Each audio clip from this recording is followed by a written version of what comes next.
Welcome to the cradle of quarterbacks, Ross Age Stadium in West Lafayette, Indiana, home to the Purdue Boilermakers, where the black and gold hoping to boiler up in this one. And while today is the final home game of the season for one team, it is more importantly a celebration, Senior Day, as we'll see the number 2 team in the country, the Penn State Nittany Lions, taking on a fellow Big Ten foe, the Purdue Boilermakers. For EA Sports College Football, I'm Reese Davis, David Pollack, and Jesse Palmer with me. Guys, it's time to get it going.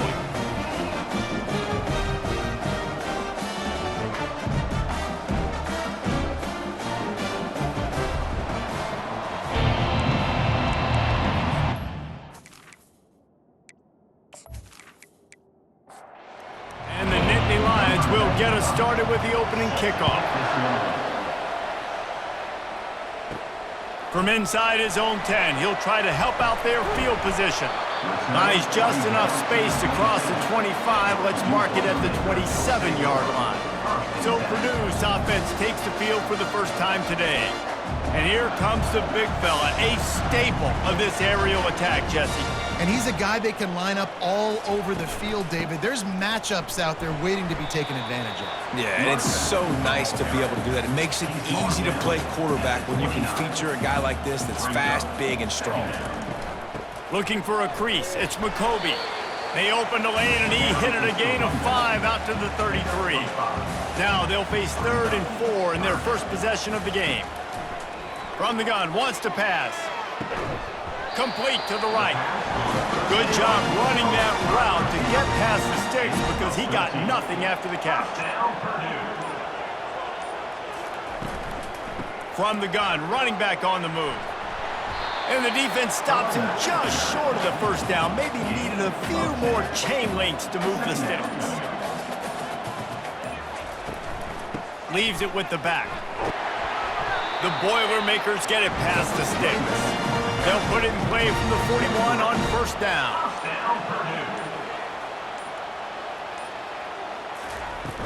From the gun, he leaves it with the back.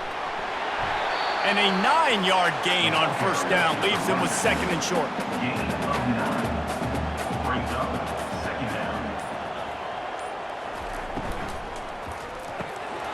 And the pass is incomplete thanks to a big hit. The 7th play of this opening drive, they'll need to move the chains on 3rd and short. Looking to throw for it. And they wrap him up, but not before he gets enough on the catch for the first down. The Boilermakers come to the line with a fresh set of downs. To the air, it's Card. Finds his big tight end. And with that stop, we are headed toward the end of the first quarter. And now on 2nd down for this offense. It's been a defensive battle through the first period, and the stats tell that tale.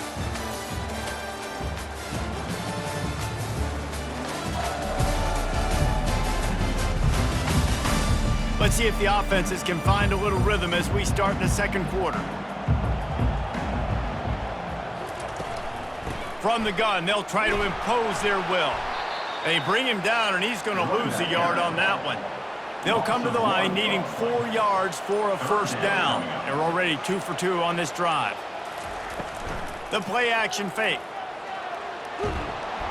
He took a hit as he threw it and couldn't deliver the football. It's incomplete, and 4th down's coming. And they decide to trot out the kicker. Splits the uprights right down the middle. And with that, they break the seal on the scoring. It's 3-0. And this guy has been a machine all season long. He is absolutely automatic. You know you're getting 3 points when this guy jogs on the field.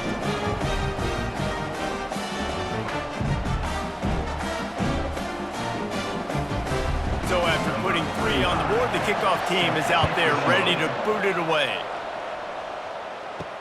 He'll bring it back from inside his 5. Not a lot of space to be found. Good hustle by the coverage team, and they stop him at the 21. So the Penn State Nittany Lions offense will take the field for the first time. And how about this matchup we'll see today between two tremendous tight ends, David? I mean, two guys that are so fun to watch that really make defense hard. Like, how do you want to play this guy? We're going to see which defense can step up and try to stop these elite tight ends. Yeah, it's not often that you say the tight end is the key to the offense's success. Both of these teams feel that way, though, so which of these two dudes can make the most plays today? Third down conversions are a huge stat, and this one would be a doozy if they can pull it off. Looking down the middle. How about that play to get a hand in there and force the incompletion? The Nittany Lions will line up to punt it away. First time we've seen their punt team this afternoon. He's got great speed. They'll put a stop to that return at about the 37-yard line. The Boilermakers have it back, and here comes the offense. They kicked a field goal on the last drive, Jesse. They've got the lead. Don't make a dumb mistake, but maintain your aggressive play calling. Yeah, no doubt. I think it's the play caller right now just taking a look at that script he's got in front of him and finding out where are my playmakers, who can we take advantage of on this defense to get a touchdown here. Yeah, and just keep moving the ball down the field. Just execute a little bit better in the red zone. There's no need to panic. We're moving the football, and we got the lead. Pocket starts to collapse. And that pressure just engulfed him. A sack from this defense. They'll tell you that somebody's always going to pop open, but it didn't happen in time before they got the sack. No, it did not. And you know what? I'm going to remember this. I'm going to remember zone defense. They didn't really have an answer. They weren't ready to get rid of the football. Quarterback hesitated. I got to him and got him on the ground. Might be a good call later on in the game. We've reached the 2-minute warning, and we'll see if the offense can build on this lead before the break. Gets it out of there for the first time today, and didn't see much of him in that loss a week ago. Called on just once. Was looking for more running room, but found nothing but more tacklers. He's down at the 24. They'll come out on this drive and let it rip. And that pass is intercepted. He was dreaming of getting a few more on that return, but they'll take it in business at the 32. As a quarterback, you've got to give your receiver an opportunity to make the play. You've got to put the ball on his body. And that throw gets away a little bit from the QB, and that leads to the tip and the interception.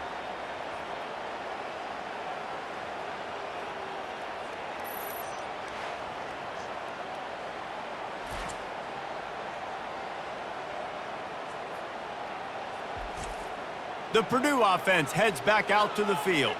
You get field position like this, and you're not likely to punt the way they did the last time they had the ball.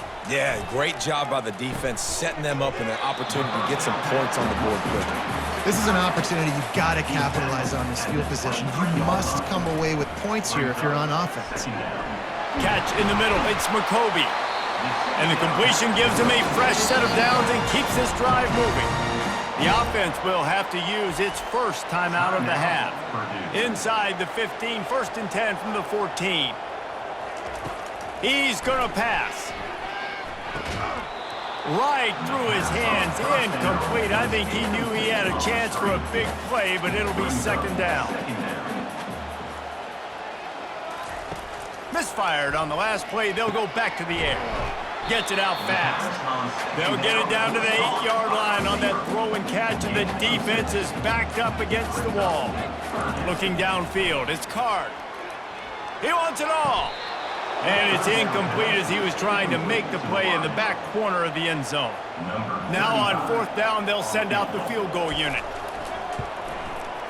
It is true as he puts 3 on the board. And he knocks another one through. And how about this kicker? Good way to start off your season, right? Like, what do you have in the spot? Sometimes you don't know. Can he make those kicks? Starting off, hasn't missed one yet. Been very dependable for this squad.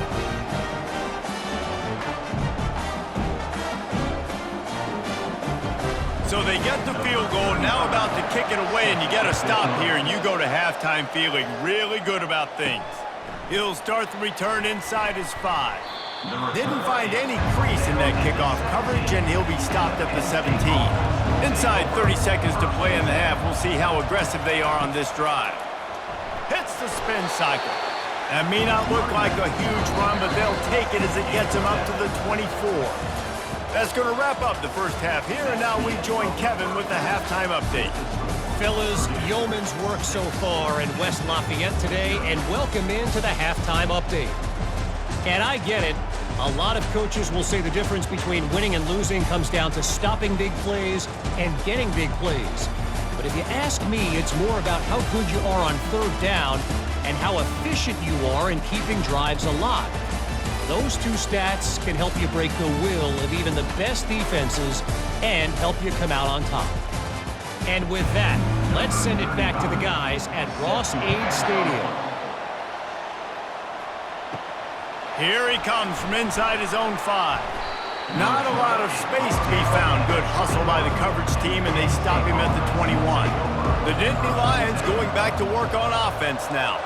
Maybe adjustments or attitude adjustments, but they've got to find a way to run the ball at least some here in the second half. I do think you said something that's important. I think running the football is an attitude. Like, it starts with the offensive lineman and being physical, having a nasty attitude. Running back, same thing. I think they need more of that in the second half. You know, and I think if you're this defense, you have an opportunity to make a statement here. Yeah, I know you guys went in at halftime and you riled yourselves up and you told yourself that you think you can run the ball on us. On this very first drive, we're going to prove to you, just like in the first 30 minutes, you cannot. What a good run there. He has enough for the first down. The Nittany Lions come to the line with a new set of downs. Coming out on first down with the play fake. Fires and picked off. Going the other way, and he's got room. And they'll drag him down after a good return on the interception. And that's just excellent cover. Man, cover one, nowhere to throw the football. Look at everybody playing man across the board, and you still got the safety in the middle of the field. Nobody open, and if I'm the QB man, I don't need to force it. I don't force it into tight windows if it's not there. He throws it, unfortunately, gets the interception. Bad decision by the QB there. The Boilermakers have it back, and here comes the offense.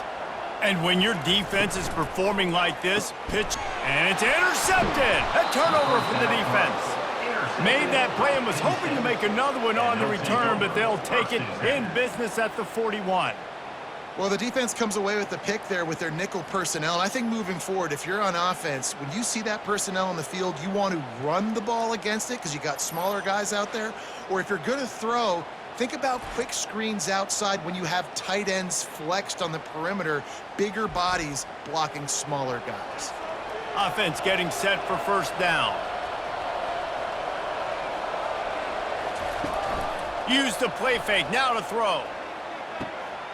It's caught. Touchdown, Nittany Lions! Reeled it in and just made the house call. And what a nice start for this offense. The throw game getting working, getting the touchdown pass. This quarterback getting a little bit of confidence. This passing game getting in a rhythm. Nice start for this offense.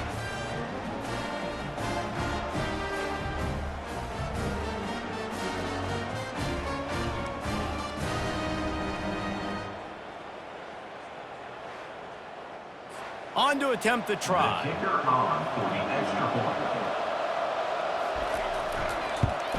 And the extra point puts them on top by 1. And for a quick update, let's go to Kevin Connors in the studio. All right, guys, a little update on what else is happening in college football this weekend.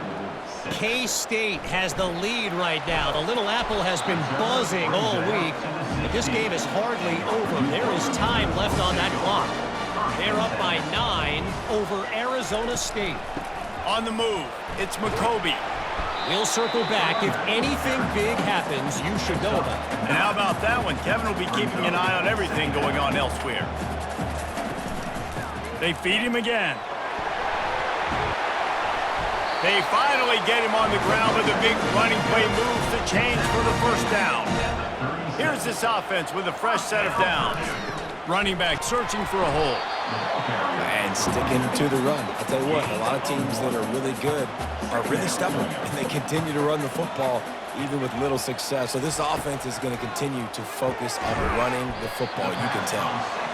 And that was some kind of collision between a couple of big bodies there, and he stopped from getting the first down.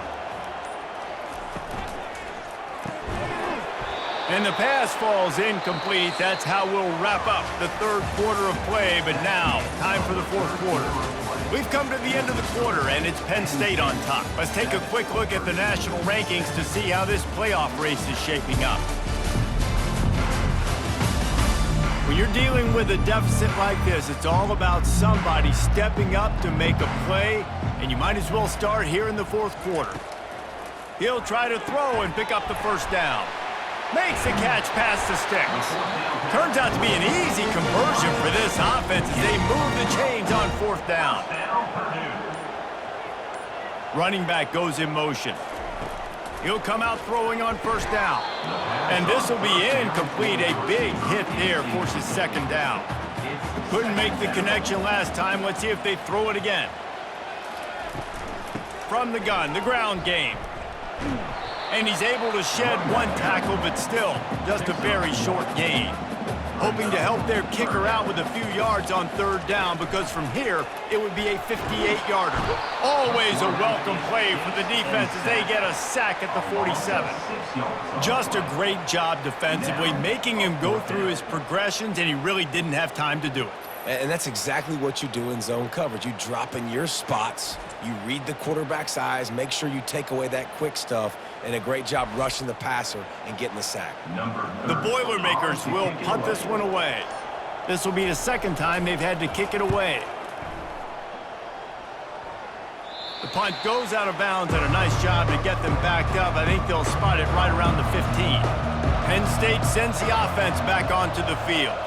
The sledding has been tough. Scores have been at a premium, Jesse, and every possession seems like it could switch the momentum of the game. Yeah, Reese, for this offense, just feels like they just haven't been as physical. And for this offensive coordinator, David, he's having to go deep into the playbook just to try to generate a first down. Well, and the good thing is there's not a ton of game pressure because the other side's not scoring either. But if you can find that one thing, get that one positive play, and then maybe you get those juices going and something can start to build. And that's good enough for a first down. They'll keep it on the ground to keep this clock moving. Quick timeout called by the defense, stopping the clock to save as much time as possible for their offense. They'll be perfectly content to go right back to the ground here on 2nd and 8. They'll try the run. Turns it on in midfield. He's loose. The tag. And he'll race it to the house. Touchdown, Penn State! And to have a rushing touchdown of that type of yardage, you've got to be able to make something miss. It's one thing to get into the second level, but can you make that last defender miss? And you saw it on that play. Once he was in the clear with his speed, he was gone.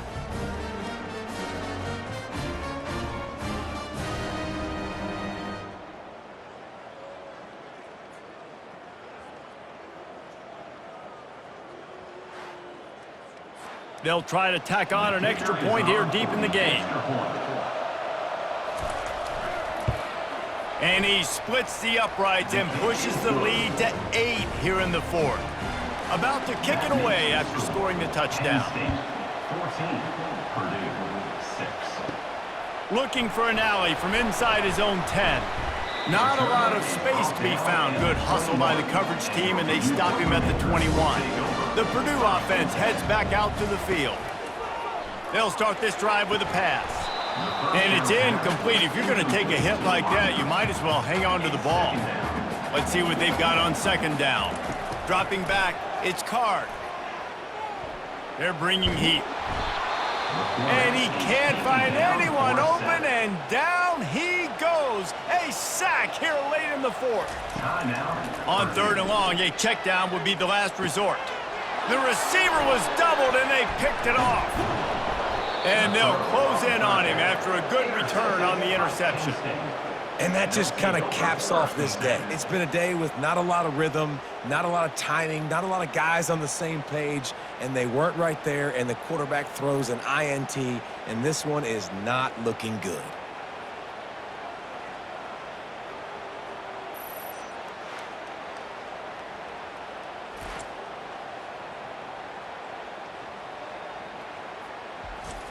Movement from the linebackers trying to mess with the offensive line's assignments. To the ground with the back. Smashes through. Timeout called there by the defense, desperate to get the ball back and save as much time as possible. Wouldn't be surprised to see them go right back to the run on second down and maybe put this thing away. Here's the handoff. That's what you expect from a senior. Don't give them any extra yards. Great tackle there. Running out the clock, a mere formality between them and a victory as we have victory formation coming. And on fourth down, they'll come up and take a knee. No sign of the punt team as they will go for it and try to move those chains. Try to get it on the ground. And that is how we will wrap this one up. Not exactly a ton of points in this one. They just couldn't overcome the offensive struggles and come up short. And that's a bad feeling when you're the offense because you see your defense time and time again getting stops, giving you the football back and giving you an opportunity. The offense, they just couldn't pull their own weight. I hear you. It's a bad feeling for the offense, but it really sucks for us as defense because we got to keep going back on the field time and time again with no offensive support. A lot of times the frustration will lead on the sidelines. You'll see people getting angry, but the offense has got to do a better job. That's going to do it for us. For Jesse Palmer, David Pollack, our entire broadcast